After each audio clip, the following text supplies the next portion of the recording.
microaggressions start from when you're very young. Like it's not something specific to the industry, and it's difficult for many people to understand because, you know, like the word is kind of saying it, that micro. It's not something that is overt. It's not something that is obvious often, but the kind of effect that it can have can be really long lasting. Microaggressions happen to you all the time, so me recounting something just feels like just everyday life. It's like those comments which are kind of subtle insults. And microaggressions are the most palatable form of displaying your fear.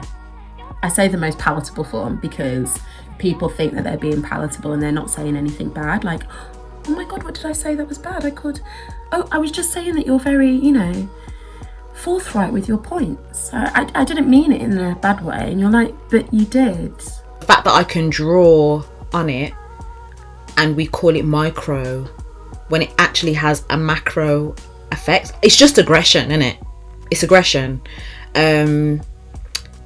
We call them micro because what's happened is the cognitive dissonance, which means that you have to literally pause and sometimes be like, did that just, no.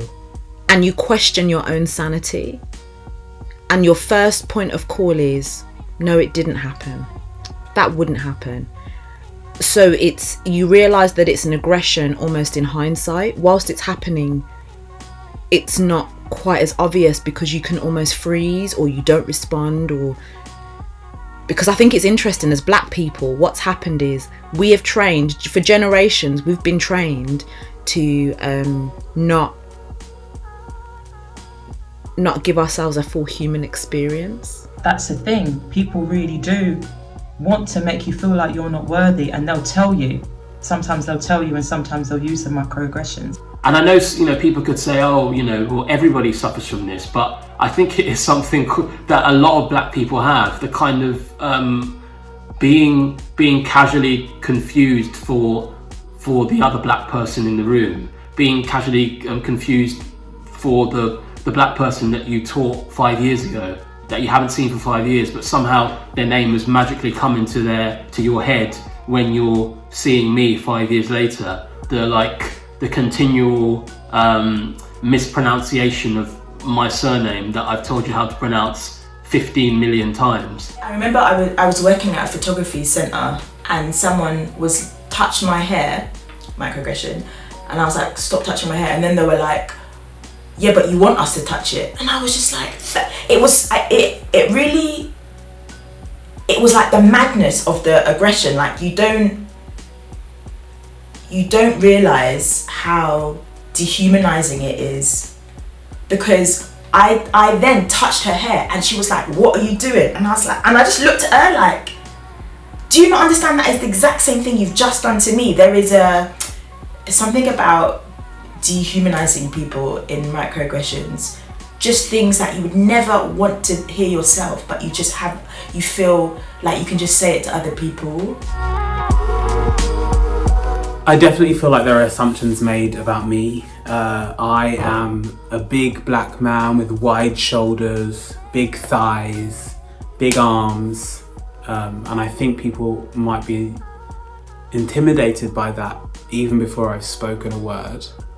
And there are definitely assumptions about how I'm going to feel about things or what I'm going to say about something. I feel like once I speak, people are disarmed slightly because it doesn't always match their expectation of what they're going to see. Subconsciously putting on a front wherever you go to make sure that you are the best representative of Black people that you can be, because you know of all the stereotypes and you're not that stereotype, and you want to show people that you're not that stereotype, and there's plenty of other people that aren't like that. I always knew, like, as a 6'2" biracial or dual heritage man, I had to be polite, you know, be positive, be present, because I didn't want people to make assumptions just on my appearance. And even walking into a room, I know people have those assumptions about me, as it happened from when my first day at college to when I had my first day at a read through. The first thing that comes into my mind is my blackness. And it frustrates me every time that happens. And I always think to myself, I wonder how it feels to be white and walk into a room and their whiteness probably never comes into play. Meanwhile, I'm sitting here thinking about all the things that these people can assume that I am like. So I'm checking my tone of voice, I'm checking my actions, I'm checking how I've put things down, I'm having to smile. Meanwhile, I haven't listened to nothing anyone has said, me walking into the room. The producers probably said hi, the directors said, loved your tape, or so glad you're here. And you can't take in any of that because all you can think about is how your blackness operates in this space. Definitely been in auditions and you've been given these buzzwords for can you make it more black effectively. Now they know that they can't say that, but they'll say where are you from, how do you speak at home, can you make it a little more urban, maybe be a bit more grounded. You don't sing like a black girl, or sing more like a black girl, or carry yourself this way, do this scene a little bit more ghetto, do this scene a little bit more sassy. And I think that whole thing that black women are invincible, that we are superhuman strong, and black women can handle everything. There's more ways to describe how to play these parts other than sassy or ghetto or street, or the breakdowns that come out saying she's a sexy, sassy black woman that can rap. And it's like, what are they actually even talking about roles and my acting ability, or is that just what they see when they look at me and they can envision when they look at me? Like, are they not actually relying on the fact that I can actually act and be something that the script would require? Because that's what I was an actor. They are all forms of microaggressions that we face every day in life, and then sometimes in a space where it's meant to feel safe, we face in an audition room in front of a panel which there's no one that reflects us, so yet we feel very lonely and we're not able to say, actually, can you reword that a different way? There's a lot of mental gymnastics that you have to do to break down the stereotypes that are already built up before you even get to the point where you were doing your job. So, somebody looks at you and says, thinks, okay, black girl, she looks really young, does she know anything? I wonder how she got here, maybe it was a diversity scheme, wonder if she's any good. And what do microaggressions do? What do they feel like? They feel like a constant reminder that you are not enough, that you're different. We have to navigate those situations so deftly. We have to be so agile, we have to be so measured, and that is all alongside doing the job that we do and doing it with excellence and trying to remind ourselves that we have dignity and that we have a right to be there. I feel like this is a really detrimental experience. There are so many stereotypes weighing down on you at all times that you have to sort of find ways to free yourself constantly of the burden of existing in that environment all the time. I've had a few times where people have said to me that you're intimidating, and I think that's definitely a narrative as well that it comes with being a black woman, that people feel intimidated. And I just think, am I intimidating or are you intimidated? Like, we don't even have to do anything to be seen as being problematic or aggressive or angry or sassy or all of these negative words that are associated with being black. Aggression in a black person, passion in another. And it is those constant different flips. A white woman can say exactly the same thing as a black person, but that white woman is oh my God, she is so passionate about what she's talking about. Like, I really love it. It's brilliant. a black person can say the exact same thing and they're like, if you could just say it but less aggressive.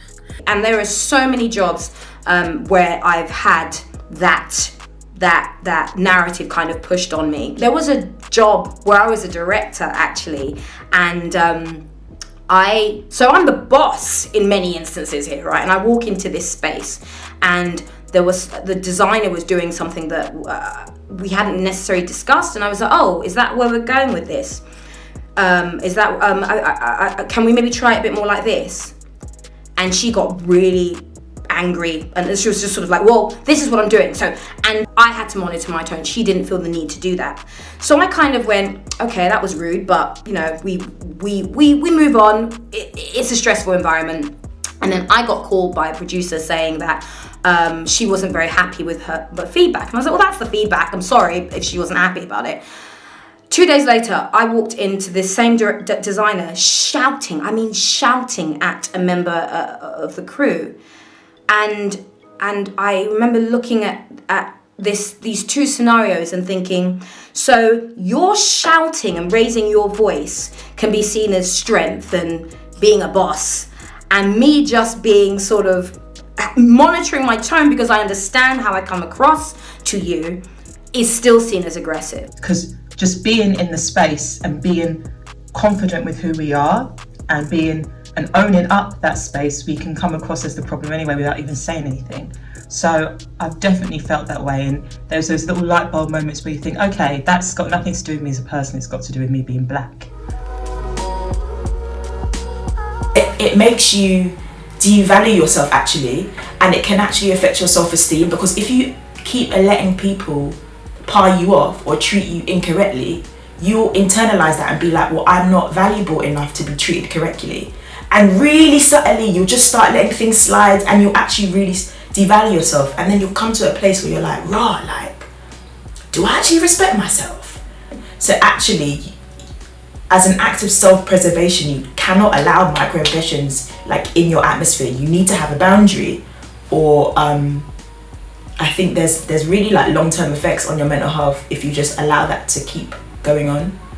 For myself, that's something I've done a lot, just taking it on, and because you feel that you are strong enough, and we have been given the tools by our parents or our community to take those slurs, those microaggressions on, and just kind of deal with them and bring them home and speak about them within your own peoples, you know. Because every time you feel a microaggression, the phrase I say is like, you know, when you watch a horror film and the person is like boom with a gun and it's like blood and it splurts everywhere. That is when someone uses the N-word at you and goes at you and calls you a black bitch and all those. That's like the big bullet wound. A microaggression is those really messed up horror films where you see someone with like a envelope knife, you know, those really thin ones, and they go, and they stab you like, so you've just got these really small puncture wounds that bleed. You're constantly trying to, you know, you get one and you're like trying to hold that one in, and then you get another and you're trying to hold that in, and it means that you're constantly having these small little attacks. I think the thing is with microaggressions, there is an argument from a lot of white people that they are acceptable, and I think in some cases it's hard for white people to understand why they're not acceptable, why it's rude, why it makes us uncomfortable.